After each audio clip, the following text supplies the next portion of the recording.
spoken on the timeless principle 30th that you have to give up I can't, then naturally it comes the next principle: don't waste your time believing you can't. And this timeless principle I would like to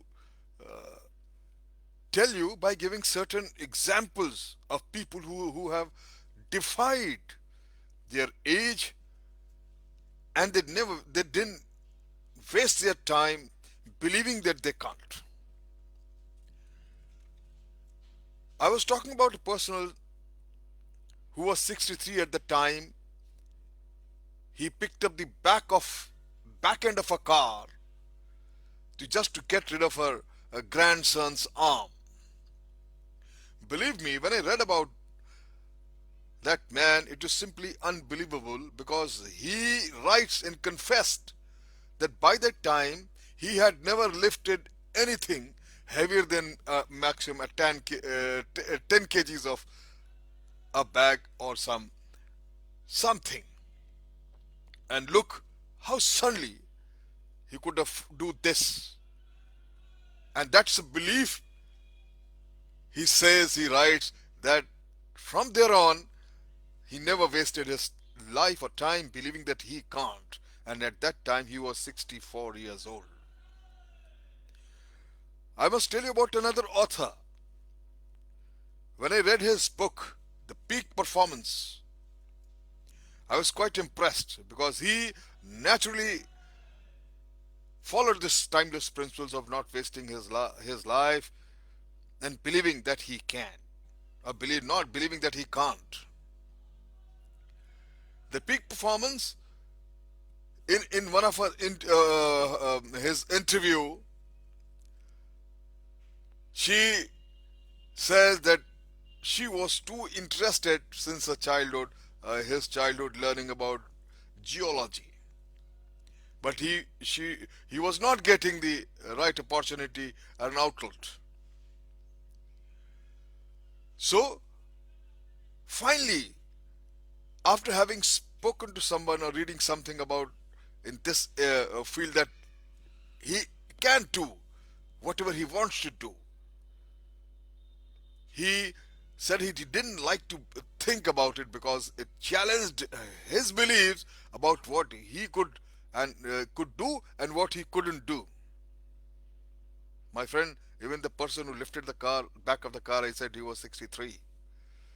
And this author,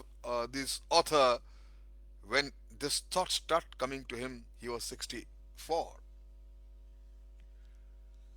He simply convinced himself that his life was not yet over and he could still do whatever he wanted to do. He collected the information, spoken to people, what her passion was and what he can go about it. And he says that he had always since loved rocks since childhood. He wanted to study geology, but his parents hadn't had enough money to send him to particular institution or pursue her studies.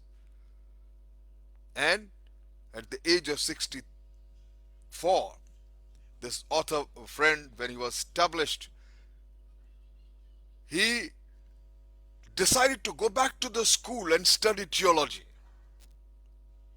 He eventually got a degree and went to teach in the local institutions geology to the students. Like I said, he was again 60 plus. These two cases, and there's one more, most famous case you all know is McDonald's story. He started after 60. All these cases, when I read, they simply naturally come into my timeless principle that they never wasted their life believing they can't. My friend, don't wait until you are 60 or 63 or 64 to decide that you can do anything you want to do. Don't waste your years to your life. Decide that you are capable of doing anything you want and start working towards it now. My friend, remember this timeless principle that you should not waste your time believing that you can't. Everything is possible and people have done it very successfully. Thank you very much.